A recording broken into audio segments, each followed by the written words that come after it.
आओ बच्चों, कारक के बारे में पढ़ते हैं। कारक का शाब्दिक अर्थ है क्रिया को करने वाला। प्रत्येक वाक्य में प्रयुक्त संज्ञा सर्वनाम पदों का क्रिया के साथ संबंध होता है। संज्ञा या सर्वनाम का यही रूप जो उसका संबंध क्रिया के साथ बताता है, कारक कहलाता है। आओ बच्चों, इसको कुछ उदाहरणों के द्वारा समझते हैं। क, महेश ने कहानी सुनाई। ख, गीता चित्र बनाती है। ग, प्रेरणा ब्रश से रंग करती है। घ, मनोज का भाई नटखट है। इन सभी वाक्यों में कोई न कोई क्रिया है जिसका संबंध संज्ञा पदों से है तथा इन संज्ञा पदों का क्रिया से संबंध बनाने के लिए ने, से के चिन्ह प्रयुक्त हुए हैं। इन चिन्हों को कारक चिन्ह या परसर्ग कहा जाता है। तो बच्चों, कारक शब्द की परिभाषा क्या है? संज्ञा तथा सर्वनाम के जिस रूप से उसका संबंध क्रिया के साथ जाना जाता है उसे कारक कहते हैं। आओ बच्चों, अब हम कारक के भेदों के बारे में पढ़ते हैं। कारक के 8 भेद हैं, जिनमें पहला है कर्ता कारक। कर्ता अर्थात करने वाला। वाक्य में क्रिया या काम को करने वाला कर्ता कारक कहलाता है। वाक्य में कर्ता संज्ञा पर अथवा सर्वनाम पर होता है। कर्ता कारक की विभक्ति ने है। आओ बच्चों, इसको कुछ उदाहरणों के द्वारा समझते हैं। क, गीता ने गाना गाया। ख, मोनिका अब पढ़ेगी। ग, मनोज ने खाना खा लिया। घ, महेश सो रहा है। तो बच्चों, अभी आपने देखा कि इन वाक्यों में गीता गाने का तथा मनोज खाना खाने का काम कर रहा है तथा दोनों वाक्यों में परसर्ग ने का प्रयोग हुआ है, जबकि अन्य 2 वाक्यों में परसर्ग ने का प्रयोग नहीं किया गया है। अब बच्चों, हम दूसरे भेद कर्म कारक के बारे में पढ़ते हैं। कर्म कारक वाक्य की क्रिया का फल जिस संज्ञा पर पड़ता है उसे कर्म कारक कहते हैं। कर्म कारक की विभक्ति को है। आओ बच्चों, इसको कुछ उदाहरणों के द्वारा समझते हैं। क, गीता समाचार पढ़ती है। ख, महेश ने मनोज को पुस्तक दी। तो बच्चों, अभी आपने देखा कि इन वाक्यों में समाचार तथा मनोज कर्म कारक हैं। अब बच्चों, हम तीसरे भेद करण कारक के बारे में पढ़ते हैं। करण कारक।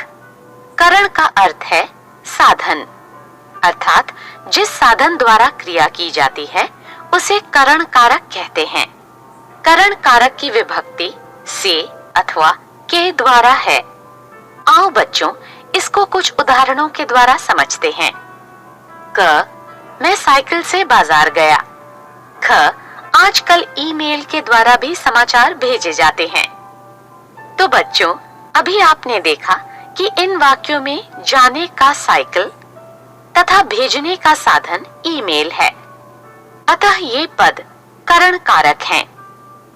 अब बच्चों, हम चौथे भेद संप्रदान कारक के बारे में पढ़ते हैं। संप्रदान कारक वाक्य का कर्ता जिसके लिए कुछ काम करता है या जिसे कुछ देता है उसे संप्रदान कारक कहते हैं। संप्रदान कारक की विभक्ति के लिए तथा को है। आओ बच्चों, इसको कुछ उदाहरणों के द्वारा समझते हैं। क, गीता ने अनीता के लिए उपहार खरीदा। ख, गरीबों को वस्त्र दे दो। अब बच्चों, हम 5वें भेद अपादान कारक के बारे में पढ़ते हैं। अपादान कारक वाक्य में संज्ञा अथवा सर्वनाम के जिस रूप से पृथक होने या तुलना करने का भाव प्रकट हो उसे अपादान कारक कहते हैं। अपादान कारक की विभक्ति से है। आओ, इसको कुछ उदाहरणों के द्वारा समझते हैं।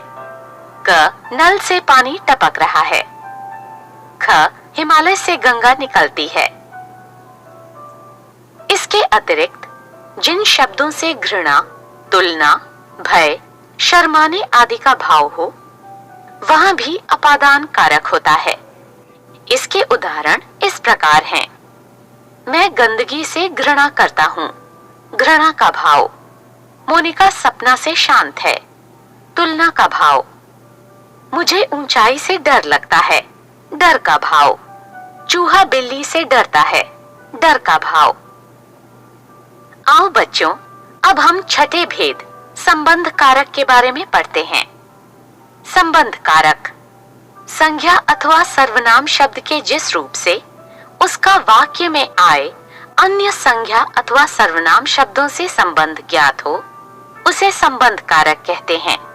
इसकी विभक्ति का, के, की, रा, रे, री है। आओ इसको कुछ उदाहरणों के द्वारा समझते हैं। क, राजेंद्र का कॉलेज पास ही है। ख, स्मृति के पिताजी अध्यापक हैं। ग, सोहन की बहन स्मृति है। घ, मेरा मित्र मुंबई में रहता है।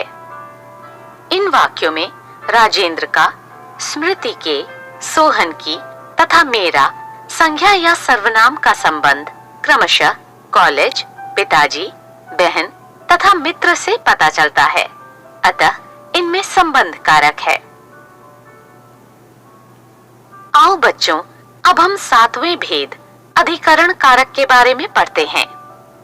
अधिकरण कारक संज्ञा या सर्वनाम के जिस रूप से क्रिया के होने के स्थान तथा समय की जानकारी मिले, उसे अधिकरण कारक कहते हैं।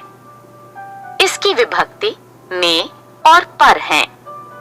आओ इसको कुछ उदाहरणों के द्वारा समझते हैं। क, कमरे में अंधेरा है। ख, गैस पर खाना पक रहा है। आओ बच्चों, अब हम आठवें तथा अंतिम भेद संबोधन कारक के बारे में पढ़ते हैं। संबोधन कारक संज्ञा या सर्वनाम के जिस रूप से बुलाने या पुकारने का बोध हो, उसे संबोधन कारक कहते हैं। इसकी विभक्ति हे, अरे, ओ हैं। आओ इसको कुछ उदाहरणों के द्वारा समझते हैं। क, अरे भाई मेरी बात तो सुनो। ख, हे ईश्वर मेरा मार्गदर्शन करो। आओ बच्चों, अब हम कर्म कारक और संप्रदान कारक में अंतर को समझते या जानते हैं। कर्म कारक तथा संप्रदान कारक दोनों में को परसर्ग का प्रयोग होता है, परंतु कर्म कारक में क्रिया का फल कर्म पर पड़ता है, जबकि संप्रदान कारक में देने का भाव होता है। आओ इसको कुछ उदाहरणों के द्वारा समझते हैं। क, दिलीप को जानवर अच्छे लगते हैं। कर्म कारक क्रिया का प्रभाव। ख, अनुज को पानी दो। संप्रदान कारक देने का प्रभाव। दिलीप को जानवर अच्छे लगते हैं। बच्चों, यहाँ क्रिया अच्छे लगते हैं, उसका प्रभाव कर्म जानवर पर पड़ रहा है, जबकि अनुज को पानी दो में देने का प्रभाव है। आओ बच्चों, अब हम करण कारक और अपादान कारक में अंतर को समझते या जानते हैं। करण कारक तथा अपादान कारक दोनों में से परसर्ग का प्रयोग किया जाता है। करण कारक में से साधन के रूप में प्रयोग किया जाता है, जबकि अपादान कारक में से अलग होने, भय, तुलना आदि का भाव देता है। आओ इसको कुछ उदाहरणों के द्वारा समझते हैं। क, मैंने पेंसिल से चित्र बनाया। करण कारक साधन के अर्थ में। ख, पतझड़ में पेड़ से पत्ते गिरते हैं। कारक अलग होने के अर्थ में। मैंने पेंसिल से चित्र बनाया। बच्चों, यहाँ से परसर्ग का प्रयोग पेंसिल से चित्र बनाने के लिए किया जा रहा है और पेंसिल को साधन के रूप में लिया जा रहा है। पतझड़ में पेड़ से पत्ते गिरते हैं, यहाँ से परसर्ग पेड़ों से पत्तों के अलग होने का भाव प्रकट कर रहा है।